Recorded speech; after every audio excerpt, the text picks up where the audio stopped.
నా అయితే connection ni ore sar na bar पे शुरू से आखिर सर ना आशा करे। अच्छा लास्ट टाइम हम लोगों ने स्टोर प्रोसीजर पढ़ा था, ठीक है। कौन कौन थे उस दिन? What is store procedure? उस दिन पढ़ा डेटा को स्टोर करने के लिए जो इजीली जिस तरह फंक्शन होता है उसको कॉल करने के लिए store procedure. Store procedure data store करता है, स्टोर प्रोसीजर डेटा स्टोर करता है। ये तो फंक्शन की तरह है जिसे हम बार बार कॉल करके फंक्शन क्यों बनाते थे? इसलिए बनाते हैं कि हमें बार बार क्वेरी ना लिखनी पड़े। क्यूरी ना लिखना पड़े, ठीक है।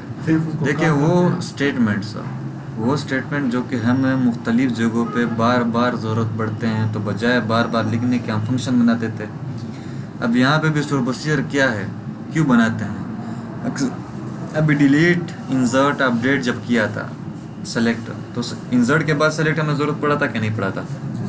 डिलीट के बाद भी पड़ा था, अपडेट के बाद भी पड़ा था, और स्टार्ट में इंसर्टर के अंदर भी पड़ा था, बल्कि कंस्ट्रक्टर के अंदर, ठीक है।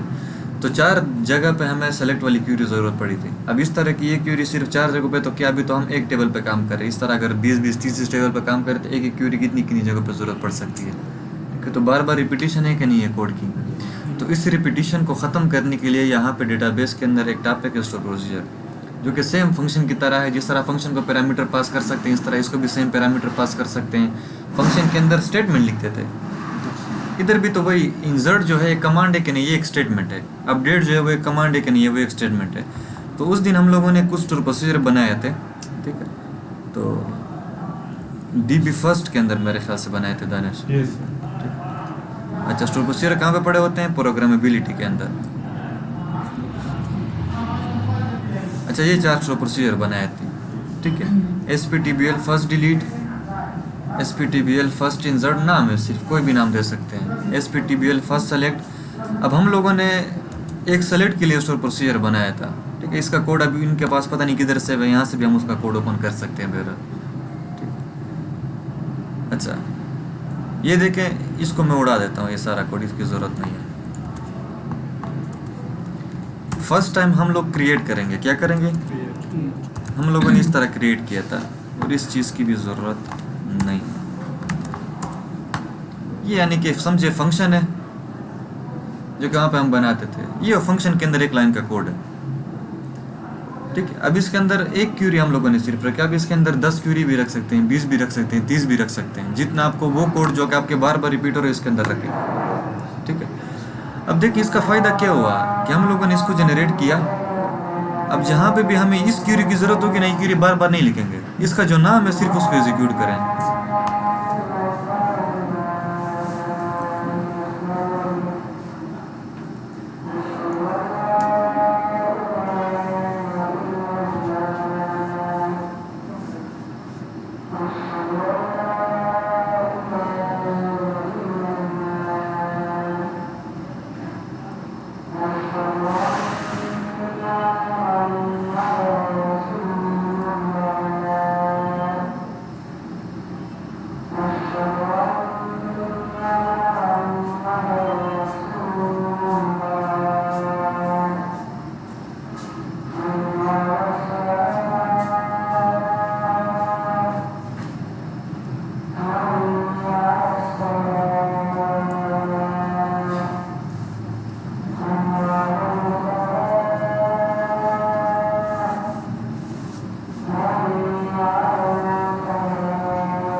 इस तरह कर, या तो हम फंक्शन को उसके नाम से कॉल करते थे, ठीक है। अभी मैंने कहा कि स्टोर प्रोसीजर सेम फंक्शन की तरह, अब ये उसका नाम है स्टोर प्रोसीजर का, कोई भी रख सकते हैं। SP मतलब स्टोर प्रोसीजर, किस टेबल का बन रहा है? TBL फर्स्ट का। उस टेबल की किस क्यूरी के लिए बन रहा है? सेलेक्ट वाली क्यूरी के लिए, ठीक है। तो इसलिए कोई भी नाम दे सकते हो, यूज़फुल नाम दिया करो ताकि आपसे फिर भूले नहीं बाद में। अब ये हम लोगों ने कॉल करना है, तो सिर्फ इसको सेलेक्ट करके एग्जीक्यूट करें तो इसके अंदर जो कोड होगा वो एग्जीक्यूट होगा। यहाँ तक क्लियर है। इसी तरह का हम लोगों ने एक और बनाया था SPTBL फर्स्ट इंसर्ट का, ठीक है। उसमें हम लोगों ने इंसर्ट का कोड रखा था। इसको यहाँ से ख़त्म कर दे।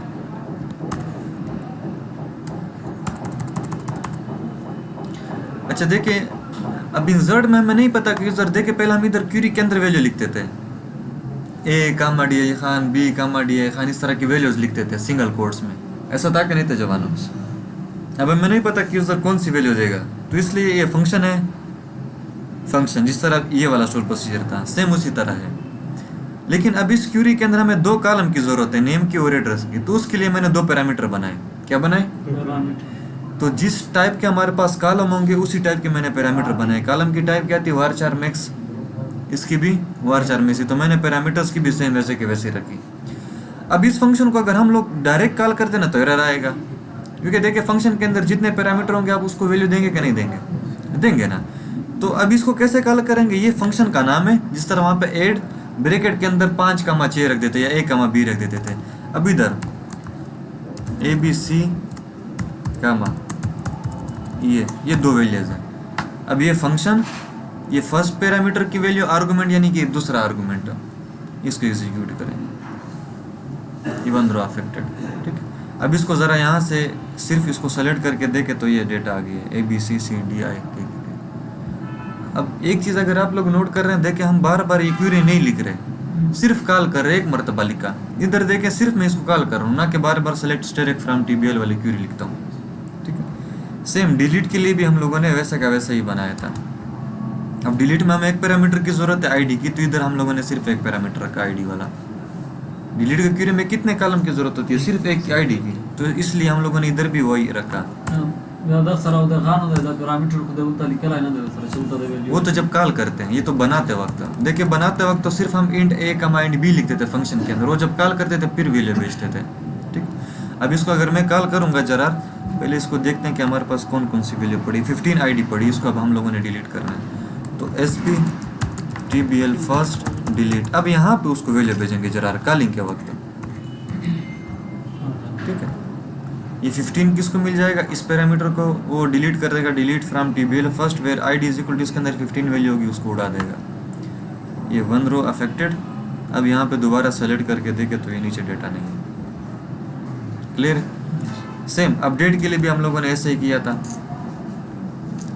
लेकिन अपडेट में देखें हमें पैरामीटर की जरूरत पड़ती है 1, 2, 3 की, तो हम लोगों ने 3 पैरामीटर बनाए, लेकिन ये 2 मैंने नल बनाए। कौन से बनाए? देखें जब भी अपडेट करना है ID की बेस पे तो करना होता है, ID तो लाजमी देनी पड़ती है, लेकिन नाम में तो हम नाम अगर इंसर्ट ना करें कोई मसला तो नहीं है। ठीक है, यानी कि हमने नाम अपडेट करना है, एड्रेस अपडेट नहीं करना है, एड्रेस अपडेट करना है, नेम अपडेट नहीं करना। तो इसलिए मैंने कहा कि अगर मैं इसको वैल्यू भेजूँ या नहीं भेजूँ तो मुझे एरर ना दे। सेम इसको मैं वैल्यू दूँ या ना दूँ मुझे एरर, ID मैं लाजमी दूंगा। जब भी मैं अपडेट को एग्जीक्यूट करूँगा ID लाजमी होगी। अगर मैंने एड्रेस देना तो एड्रेस को वैल्यू दे के नेम को नहीं दूंगा तो वो बाय डिफ़ॉल्ट न ले लेगा। इस तरह वहाँ पे हम लोगों ने फंक्शन की एग्जांपल ली थी, डिफ़ॉल्ट पैरामीटर। मैंने कहा एक बंदा है रोड पे पड़ा हुआ है, उसका नाम जानते हैं ना पहचानते हैं, उसको अगर हॉस्पिटल ले जाएंगे तो वो तो हमसे नाम मांगेगा, हमें नाम तो नहीं पता। वो हमसे उसका कंटेक्ट मांगेगा, हमें कंटेक्ट भी नहीं पता। CNAC मांगेगा, CNAC भी नहीं पता। तो क्या वो कहेंगे कि यार इसको हम नहीं एडमिट कराते हैं। वो क्या करते हैं कि उनके पास जो हॉस्पिटल की अपनी ID होती है, मरीज़ की ID, वो इंसर्ट करते हैं। बाकी चीज़ें क्या कर देते हैं कि उन्होंने बाय डिफ़ॉल्ट पीछे वैल्यू सेट की होती है। ठीक है, यानी कि नाम को नल गया, एड्रेस को नल गया। अब जैसे ही मरीज़ होश में आता है, उसका कोई रिश्तेदार आता है, तो उससे हम नाम वगैरह मांग के दोबारा अपडेट कर देंगे उसको। यहाँ तक क्लियर है? ठीक है, अब देखें अगर मैं इसको ये हटा देता हूँ, ठीक है, इसको अब देखें मैंने चेंजेस किए। जब भी आप प्रोसीजर में चेंजेस करेंगे तो अल्टर करेंगे। अल्टर मतलब चेंज करना। ठीक है, चेंजेस हो गई। अब यहाँ पे देखें मैं ID दे रहा हूँ फॉर एग्जांपल 13, मैं नेम दे रहा हूँ A। मैं एड्रेस नहीं देता क्योंकि मैंने सिर्फ नाम चेंज करना है। जो 13 ID हमारे पास है, इसका मैंने सिर्फ नाम चेंज करना है, मैंने बाकी उसका एड्रेस वगैरह चेंज नहीं करना। तो अगर इस सूरत में हम इसको एग्जीक्यूट करेंगे तो एरर आएगा। Except parameter address. मैंने एड्रेस चेंज ही नहीं करना तो क्यों खामखा एड्रेस दूँ? तो इसलिए क्योंकि ये नल नहीं है, ये इसकी बाय डिफ़ॉल्ट वैल्यू हम लोगों ने सेट नहीं किया। अगर ये बाय डिफ़ॉल्ट वैल्यू होती तो हमें एरर नहीं था, उसकी जगह बाय डिफ़ॉल्ट वैल्यू ले लेता नल। ठीक है, तो अपडेट की सूरत में लाजमी नहीं, इंसर्ट की सूरत में लाजमी है कि सारा डेटा इंसर्ट करें। डिलीट की सूरत में लाजमी है कि ID की बेस पर करें। अपडेट की सूरत में सिर्फ ये लाजमी है कि ID की बेस पर अपडेट करेंगे। ये लाजमी नहीं है कि सारा डेटा आप लोगों ने वहाँ पे भी देना है। समझ आई इस चीज़ की जरा? ठीक है, 12 स्क्वायर तो दा लुंदर शिका मानर सिगा ना चिरता दा ड्रेस बोल से किम न लग वो तो आखिरी है। ठीक। अच्छा, फिर उस दिन हम लोगों ने एक चीज़ नोट की थी कि देखें अब ये तो एक टेबल के कम से कम 400 प्रोसीजर बने। टीबीएल फर्स्ट का कौन सा बना? अपडेट का बना। इसी टीबीएल फर्स्ट का डिलीट का बना, इंसर्ट का बना, सेलेक्ट का बना। अगर हमारे डेटाबेस में 50 टेबल होंगी तो हर टेबल के 400 प्रोसीजर तो बनेंगे, कम से कम 4 बनेंगे। ये कम की बात कर रहा हूँ, मिनिमम 4, ज़्यादा तो बन सकते हैं। अब 4000 पे 50, 200 स्टोर प्रोसीजर बनाने पड़ेंगे हमें, इतने सारे। काम देखो हो रहा है, काम स्टोर प्रोसीजर से पहले भी हो रहा था पैरामीटराइज्ड क्वेरी से, काम उससे पहले भी हो रहा था प्लेन टेक्स्ट क्वेरी से, अब काम इससे भी हो रहा है। लेकिन मसला ये है कि आपका कोड ज़्यादा हो रहा है, रिपीटिशन हो रही है। तो आज हम क्या करेंगे कि हम हर टेबल का सिर्फ एक स्टोर प्रोसीजर बनाएंगे, हर टेबल का। अभी देखो मैंने एक टेबल के 4 बनाए हैं मिनिमम। वैसे तो ज़्यादा भी, अगर फॉर एग्जांपल हमने नाम की बेस पे सर्चिंग करनी है, आईडी की बेस पे सर्चिंग करनी है, हम लोगों ने लॉगिन करना है, पासवर्ड चेंज करना है, फॉरगेट करना है, बहुत सारे इस तरह पॉसिबिलिटीज़ हो सकती है। फिर तो हमारे एक एक टेबल के 10-10, 12-12 बनेंगे। ठीक है, फिर क्या हम 10-10, 12-12 स्टोर प्रोसीजर बना पाएंगे? बना तो लेंगे लेकिन मैनेज करना उनको मुश्किल हो जाता है। ठीक है, आज हम क्या करेंगे कि हर टेबल का एक स्टोर प्रोसीजर, पहले टेबल के 4 कम से कम, अब हर टेबल के चाहे जितने भी उसके अंदर क्यूरीज क्यों ना हो बनेगा एक स्टोर प्रोसीजर। तो कैसे क्रिएट करते हैं? क्रिएट प्रोसीजर, इस तरह क्रिएट टेबल, क्रिएट डेटाबेस, तो क्रिएट प्रोसीजर एसपी। अब टीबीएल फर्स्ट, इंसर्ट, अपडेट, डिलीट, इसके अंदर सारे होंगे। अब देखें इस टेबल के अंदर जितने कॉलम है, इस टेबल के अंदर उतने पैरामीटर तो हम लोगों ने बनाने हैं। 1 2 3, तो 3 तो हम लोगों ने हर सूरत में बनाने। इंट आईडी इज कमा,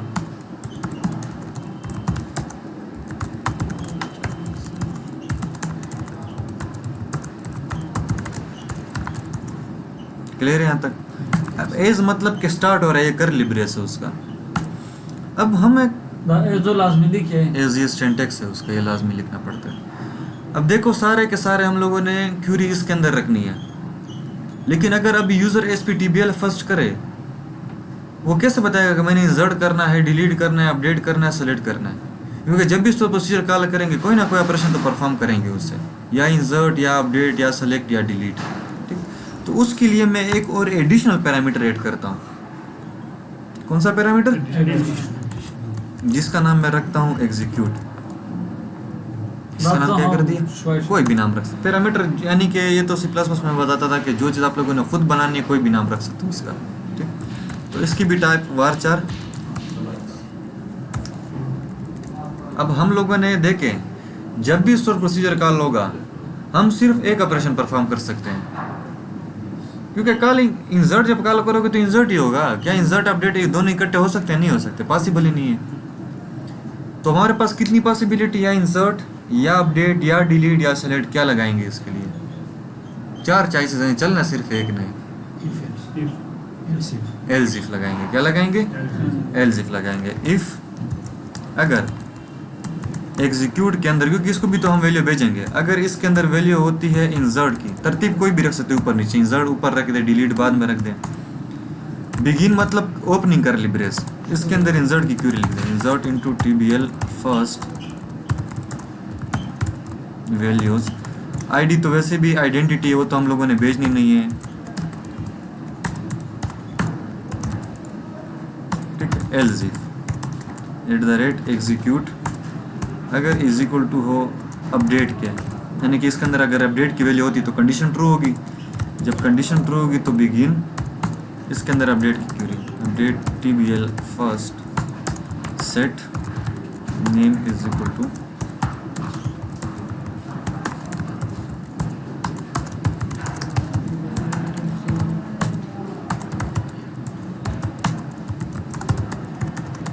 तरतीब एक रखे, ये ऐसा ना हो कि पहले इंसर्ट आप करें फिर अपडेट करें फिर डिलीट करें। एक ही तरतीब से होंगे तो आपको फिर आसानी होगी। मेरी खुद ही तरतीब है जिसको मैं लिख रहा हूँ, पहले इंसर्ट अपडेट डिलीट सेलेक्ट इस तरह रखते हैं।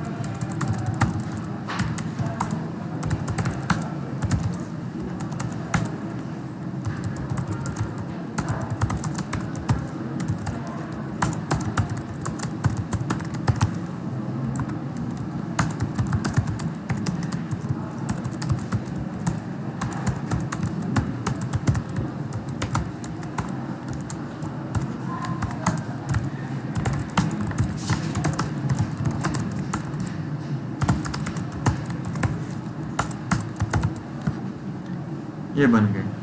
अब अगर और क्यूरी ऐड करनी है तो उसकी टाइप और रख दो, यानी कि ये जो एलजिफ है ये मज़ीद बढ़ा दो। और क्यूरी ऐड करनी है तो एलजिफ सिर्फ बढ़ा दो। अब अलग-अलग प्रोसीजर से हम बच गए, ठीक है। अच्छा, अब इसमें देखें एक चीज़ है, इंसर्ट के वक्त हमें सिर्फ कितने पैरामीटर की ज़रूरत है? अगर मैं इस क्यूरी को चलाऊंगा तो इसके लिए मुझे कितने पैरामीटर की ज़रूरत है साकिब? 3, क्योंकि देखिए इंसर्ट तक लाने के लिए आपको पहले एग्जीक्यूट की ज़रूरत है, एक पैरामीटर। आईडी तो नहीं जा रहा, अब अगर आईडी नहीं भेजोगे तो एरर तो देगा। अपडेट के वक्त 1 2 3 4, चलो इस वक्त तो सारे भेजे हैं। डिलीट के वक्त देखिए सिर्फ 1, अगर नेम और एड्रेस को वैल्यू नहीं देंगे फिर भी एरर आएगा। सेलेक्ट के वक्त सिर्फ आपको 1, अगर बाकी को वैल्यू देंगे तो फिर भी एरर देंगे। तो इसका मतलब है कि एग्जीक्यूट के अलावा बाकी सारे कौन से रखेंगे? क्योंकि एग्जीक्यूट हर जगह ज़रूरत है, इंसर्ट के अंदर भी, अपडेट के अंदर भी, डिलीट के अंदर भी, सेलेक्ट के अंदर भी, जबकि बाकी हर जगह ज़रूरत नहीं है।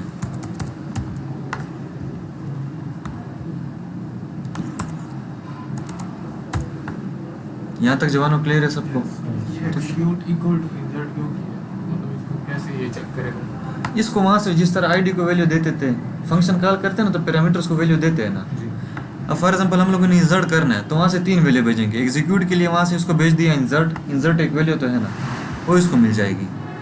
नाम भेज दिया ए, वो इसको मिल जाएगा। आईडी नहीं भेज रहे। एड्रेस भेज दिया DI खान, अब इसके अंदर इंसर्ट आया, ए आया, DI खान आया। अब इसके अंदर कौन सी वैल्यू? इंसर्ट बराबर है, ये बराबर होगा तो ये चलेगा। अब इसके अंदर ए है तो ए, और इधर DI खान है तो उसको इंसर्ट कर देंगे। इनपुट कहाँ पे करेंगे? जी, इनपुट कहाँ पे करेंगे? इनपुट तो वहाँ से कराएंगे।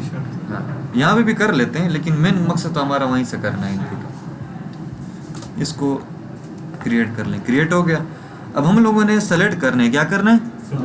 तो सबसे पहले तो हमें स्टोर प्रोसीजर की नेम की ज़रूरत है, क्योंकि फंक्शन को कॉल करेंगे तो उसके नेम से कॉल करेंगे। अब उसके बाद सेलेक्ट करने के लिए हम क्या करेंगे कि सिर्फ @ जो हमारे पास पहला पैरामीटर है उसको एक वैल्यू दे देनी है, बस। अब सेलेक्ट वैल्यू किसको मिलेगी? इसको मैंने वैल्यू नहीं भेजी, कौन सी ले लेगा? इसको मैंने नहीं भेजी, कौन सी ले लेगा? अब अगर इसको नल मिले भी तो हमारा कोई नुकसान नहीं है, क्योंकि इस क्यूरी के अंदर कहीं पे ना आईडी यूज है, ना नेम यूज है, ना एड्रेस यूज है, तो हमारा कोई भी नुकसान इससे नहीं होगा, ठीक है। कोई डेटा चेंज नहीं होगा। अब हम लोगों ने करना है इंसर्ट, इसके बाद नाम देना है ए, एड्रेस देना है DI खान, ठीक है। इंसर्ट करना है। अब इस सूरत में एक एरर आएगा। एरर क्यों आएगा? क्योंकि पहली वैल्यू पहले को मिली। अब ये स्ट्रिंग की वैल्यू ये इसको मिल रही है, किसको मिल रही है? हालांकि हम लोगों ने ए दिया था कि वो नेम को मिले, लेकिन वो वही तरतीब है, पहले को, दूसरे को, तीसरे को। तो उस सूरत में फिर आप क्या करेंगे? यहाँ पे पैरामीटर मेंशन करेंगे कि आप किस पैरामीटर को कौन सी वैल्यू दे रहे हैं, जरा, ठीक है। इधर फिर पैरामीटर भी मेंशन कर सकते हैं अगर तरतीब ना हो। वैसे अगर तरतीब से सिर्फ वैल्यू भेजो उसको मिल जाएंगे, लेकिन अगर ऊपर नीचे पढ़ो और आपने बीच वालों को वैल्यू नहीं देनी, उसके बाद वालों को देनी, तो उसको पैरामीटर मेंशन करें। अगर आईडी को सबसे लास्ट में रख सकते, कोई मसला नहीं है। उस वक्त फिर देखिए डिलीट के वक्त फिर आईडी को तो देंगे ना, वो पहले वैल्यू भेजेंगे तो वो नेम को मिलेगी, ठीक है। इसलिए बेहतर यह कि पैरामीटर को इधर देखें, 1 रो अफेक्टेड। अब यहाँ पे हम लोग सेलेक्ट वाला भी लिख लेते हैं ताकि सारे हमारे पास सो पड़े।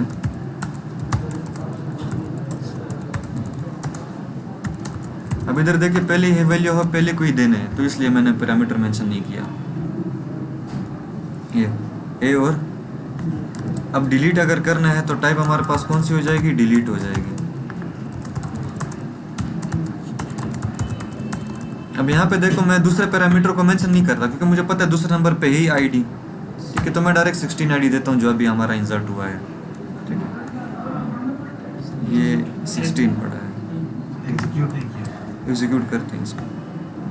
अच्छा, स्पेलिंग बता देते हैं।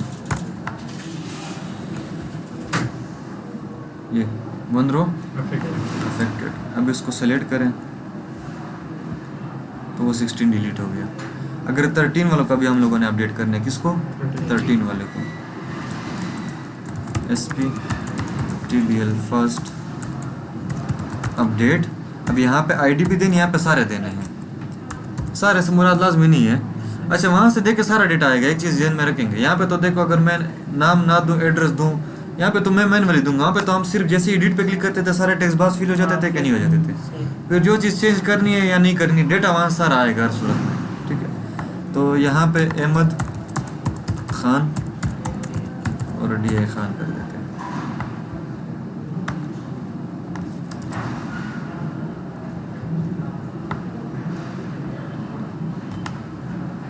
क्लियर है? अब ये स्टोर प्रोसीजर है। अब इसका ये फ़ायदा है कि क्यूरी अब हमारे यहाँ पे स्टोर हो गई, वहाँ पे अब क्यूरी नहीं लिखनी, वहाँ सिर्फ कॉल करना है, वहाँ सिर्फ कॉलिंग करनी है, ठीक है। स्टोर प्रोसीजर का ये फ़ायदा हुआ, बस शार्प शो कॉल का खाली वे कल कावे क्यूरी इल्ता जुड़े स्टोले बस बटन के साथ शॉर्ट है उनका कॉल कावे चलेंगे आगे पीछे कला का भी और तसरा वो नहीं मुश्किल से इजी है। वही SQL कमांड वही लगते हैं, मुश्किल नहीं है, ठीक है। अब इसमें एक और चीज़ रहती है जिससे हमारी क्यूरी कम हो जाएंगी, जो सर्चिंग वाली खास करके होती है, स्पेशल सर्चिंग के लिए जो क्यूरी होती है ना। अब इसमें देखिए आप एड्रेस की बेस पे सर्च कर सकते हैं तो एक क्यूरी बढ़ेगी। Select direct from TBL first where address is equal to address.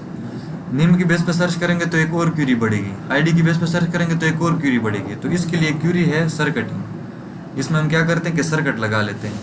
वो एक ही क्यूरी के अंदर आप टेबल के अंदर 10 चीज़ों की बेस पे सर्च कर सकते हैं। वो इंशाल्लाह कल करेंगे। है एक ही क्यूरी, लेकिन फिर वो हो जाएगी, क्या हो जाएगी, चीज़ें मिस हो जाएंगी आपसे।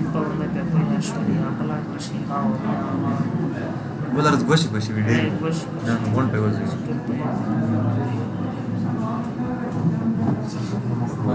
ये मिनट खाली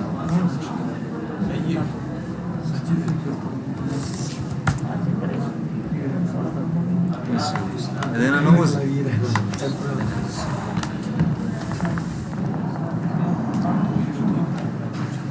दाने रिकॉर्डिंग बंद गुड रिकॉर्डिंग बाद